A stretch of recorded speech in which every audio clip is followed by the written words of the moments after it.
Hello students, हम लोग करने वाले हैं class 10th chapter number 3 exercise 3.3 हम लोगों ने शुरू की हुई है और हम लोग क्वेश्चन नंबर 4 पे आ गए हैं। चलिए स्टार्ट करते हैं। क्वेश्चन नंबर 4 है taxi charges in a city consist of a fixed charge together with the charge for the distance cover. एक टैक्सी चार्जेस की बात की गई है जिसमें एक तो है fix charges. Let the fixed charges, जिसको अपन ने लेट कर लिया x रुपए, और एक चार्ज है for distance cover, charges per kilometre is equal to suppose कर ले बाई। For a distance of 10 kilometer, the charge paid is 105 rupees. तो पहली कंडीशन के अकॉर्डिंगली 10 किलोमीटर के लिए 105 रुपए पे किए गए। तो एक्स तो फिक्स चार्जेस है, उसके बाद 1 किलोमीटर की वाई रुपए देने पड़ेंगे। तो 10 किलोमीटर के कितने हो गए 10 वाई, और इनको टोटल मिला के 105 रुपए पे किए गए। सेकंड कंडीशन है 155 for journey of 15 kilometre. 15 kilometre के लिए 155 रुपीज पे किए गए। तो वही चीज, एक्स तो फिक्स है, 1 किलोमीटर के वाई रुपीज, तो फिर इसका मतलब 1 किलोमीटर के वाई है तो 15 किलोमीटर के 15 वाई हो गए, और टोटल चार्जेस है 155। तो दिस इज इक्वेशन नंबर 2। तो हमें फिक्स्ड चार्जेस और चार्ज पर किलोमीटर फाइंड करना है पहले पार्ट में। तो हम लोग यहाँ से एक्स की वैल्यू निकाल लेते हैं। X is equal to 105 minus 10y, let it be 3। Put value of x from 3 in 2। तो x की जगह पे रख देंगे 105 minus 10y, 15y as it is equal to 155। 15y में से 10y गया तो 5y आ गया, और 105 राइट साइड जाके माइनस का हो जाएगा। ये 50 आ गया, तो y की जो वैल्यू है वो 50/5 यानी कि 10 आ गई। तो इसका मतलब है 1 किलोमीटर के लिए 10 रुपीज का चार्ज लगाया जा रहा है। नाउ y की वैल्यू पुट कर दे 3 में। Put y is equal to 10 in 3। तो x will be 105 minus 10 multiply by y की वैल्यू है 10। तो 105 माइनस 10 को 10 से किया 100, तो ये आपके पास आ गया 5 आ गया। तो इसका मतलब है फिक्स्ड चार्जेस 5 रुपीज है, और 1 किलोमीटर जर्नी के लिए 10 रुपीज पे करने पड़ेंगे। अब उन्होंने पूछा है how much does a person have to pay for travelling a distance of 25 kilometre. तो हमें 25 किलोमीटर की जर्नी के लिए चार्जेस पता करने हैं। तो क्या होगा हमारे पास x plus 25y।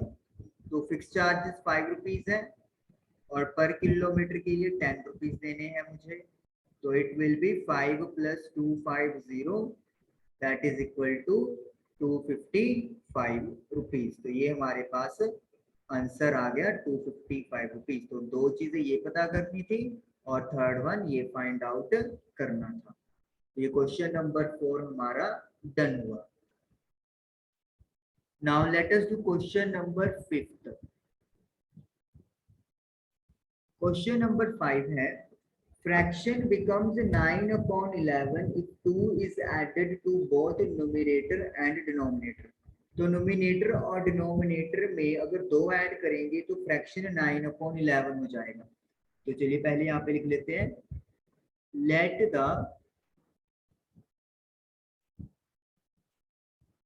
Numerator that is x, जो डिनोमिनेटर है उसे लेट कर लेते हैं y, तो जो फ्रैक्शन है वो बन जाएगा x/y। तो हमें x/y फाइंड करना है।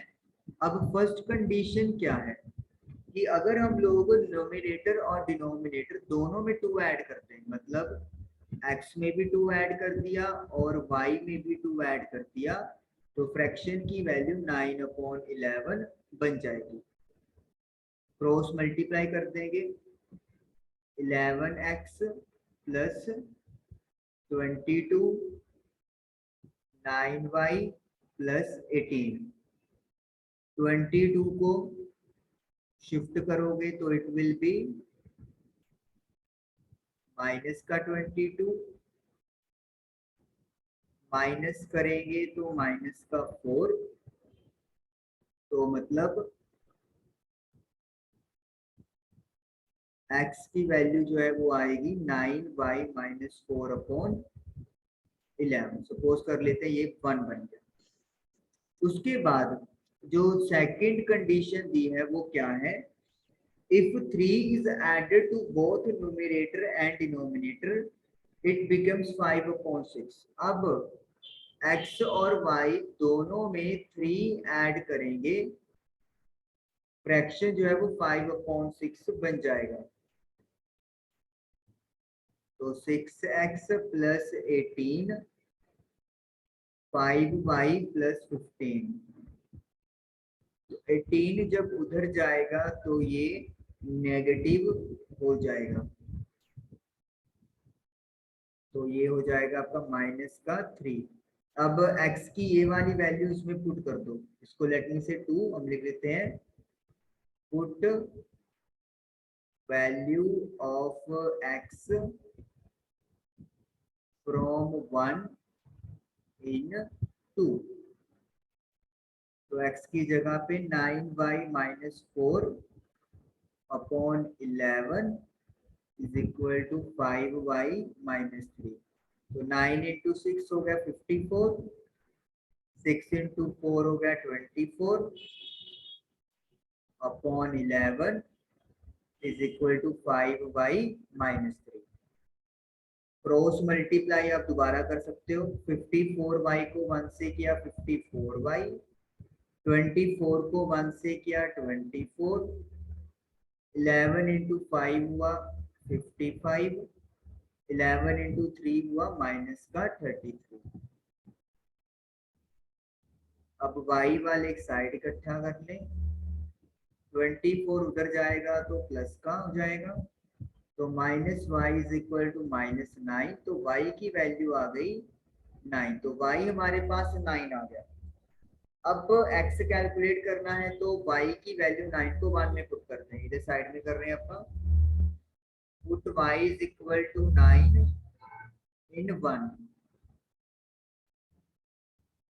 तो y की जगह 9 रख दिया,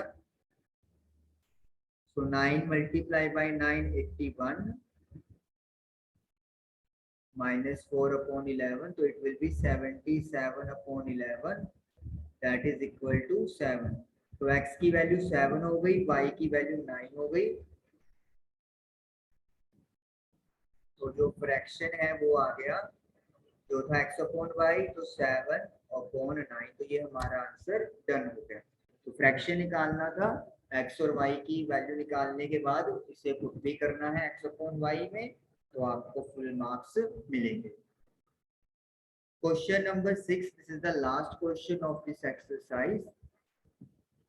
5 years hence, 5 साल के बाद, the age of Jacob, Jacob की as will be 3 times that of his son।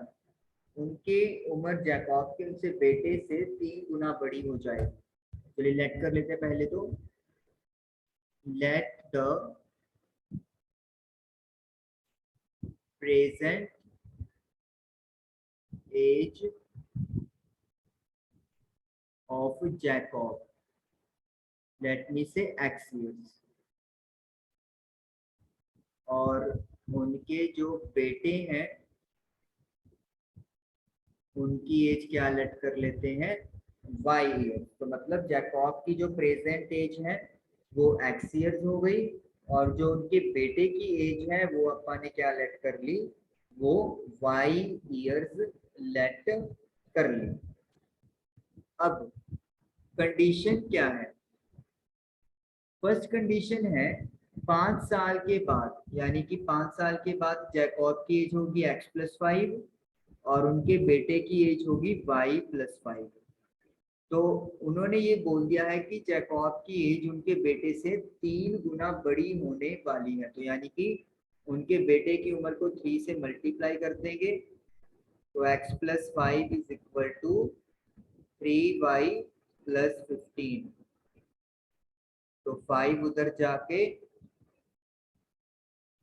Minus हो जाएगा, तो 3y+10। ये अपने पास पहली इक्वेशन तैयार हो गई। अब सेकंड कंडीशन क्या है, 5 years ago, 5 साल पहले, यानी कि जैकॉब की एज हो जाएगी x-5 और उनके बेटे की y-5।